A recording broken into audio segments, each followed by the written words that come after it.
आप यहाँ आए, आपने हमारी बात सुनी, अब आपके मन में कोई प्रश्न है तो कर सकते हैं। जेपी साहब कुछ बोलने के लिए।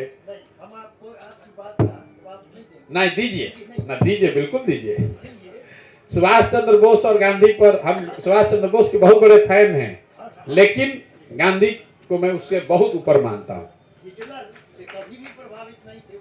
हिटलर से उन्होंने सहायता नहीं की, लेकिन हिटलर से मिलने के लिए, अब देखिए चूंकि इन्होंने परिचर्चा शुरू की है, अगर आप उसको एकदम देखिएगा, सुभाष चंद्र बोस जब वहां साल भर, देखिए गांधी और, पहली बात तो गांधी और बोस का कोई कंपैरिजन है नहीं। जब वो करीब करीब साल भर जर्मनी में रहे तो उन्होंने कई बार प्रयास किया कि हम हिटलर से मिलें। सच्चाई ये है कि हिटलर ने उनको मिलने का टाइम ही नहीं दिया।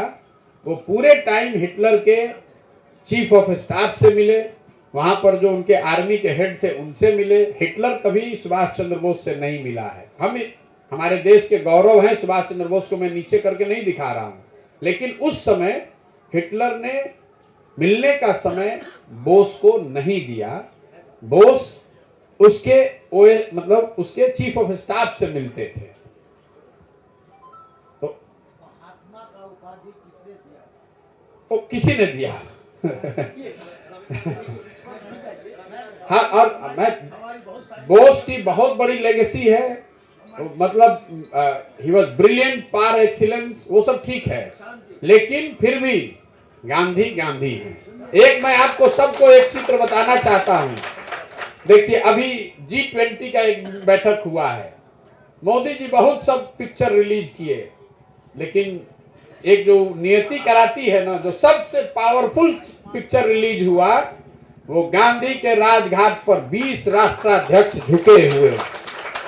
देश में, पूरे दुनिया में कोई ऐसी जगह नहीं है जहां 20 राष्ट्रों के प्रेसिडेंट, प्राइम मिनिस्टर एक साथ सर झुकाए। ये गांधी की ताकत है और वो बहुत बड़ी बात है।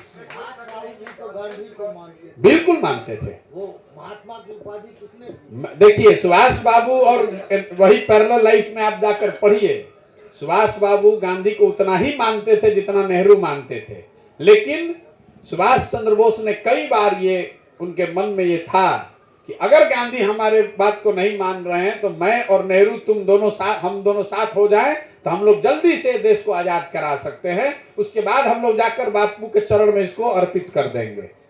और नेहरू बस इतनी ही विशेषता थी कि उन्होंने कहा, सुभाष मैं सब तुम्हारी बात से सहमत हूं, लेकिन अगर बापू मानेंगे नहीं तो हम उनके विरोध में नहीं जाएंगे, हम चलेंगे तुम्हारे साथ, हम दोनों अपनी ओर से बात भी रखेंगे।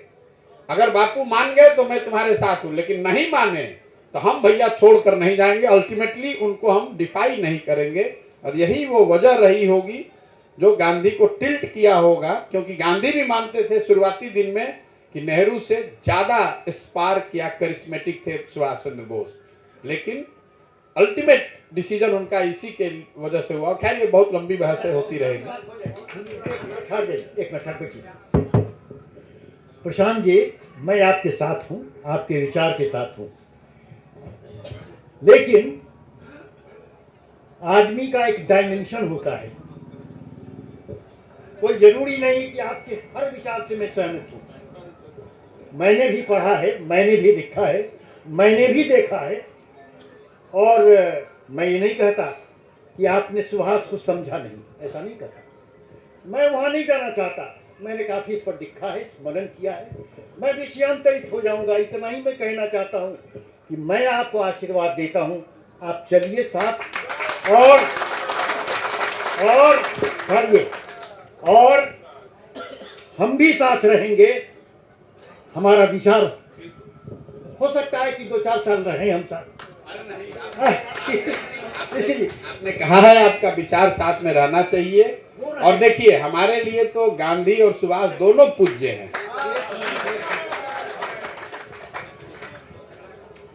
गांधी के विषय में मैं व्यक्तिगत रूप से यही राय व्यक्त करूंगा कि द्वापर का कृष्ण और कलयुग का गांधी, शायद दोनों में बहुत बड़ी समानता है। वही शब्दों के साथ में इस पर तो कुछ और अधिक बोलना चाहता था, पर इजाजत नहीं दे रहा है। इतना ही कहूँगा कि द्वापर के कृष्ण को एक पलड़े पर रखिए और कलयुग के गांधी को एक पलड़े पर रखिए, तो दोनों पलड़ा समान रूप से आपको नजर आएगा। महर्षि रमन ने, जो गांधी के गाइड थे, महर्षि रमन ने अपनी किताब में गांधी के बारे में कुछ इस तरह की बात कही है। लेकिन हम, भगवान तो भगवान है, गांधी भगवान नहीं थे, लेकिन उस समकक्ष आपने ठीक उदाहरण दिया कि थोड़ा साम दाम दंड उन्होंने इस्तेमाल किया, लेकिन जो किया वो बहुत बड़ी बात देश के लिए करी। और इस धरती पर उतना, कम से कम हम लोग बेवकूफ होंगे कि गांधी जैसे बड़े आइडियल को छोड़कर कुछ दूसरा पकड़ लें, वो देश का दुर्भाग्य होगा। इसका मतलब ये नहीं कि वो एकदम सही थे।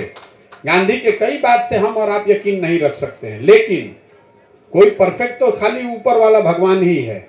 लेकिन मानव के तौर पर जो लोग ऑप्शन अवेलेबल हैं, उसमें मुझे लगता है कि गांधी से बड़ा कोई विचारक, प्रचारक, नेता, समाजविद इस देश ने देखा नहीं। और इतने बड़े आइकन को छोड़कर हम दूसरा क्यों पकड़े? यही कारण है कि गांधीयन फिलॉसफी को आज ग्लोबल रिकॉग्निशन मिला है। और यूएनओ ने भी 2 अक्टूबर को विश्व शांति दिवस मनाया।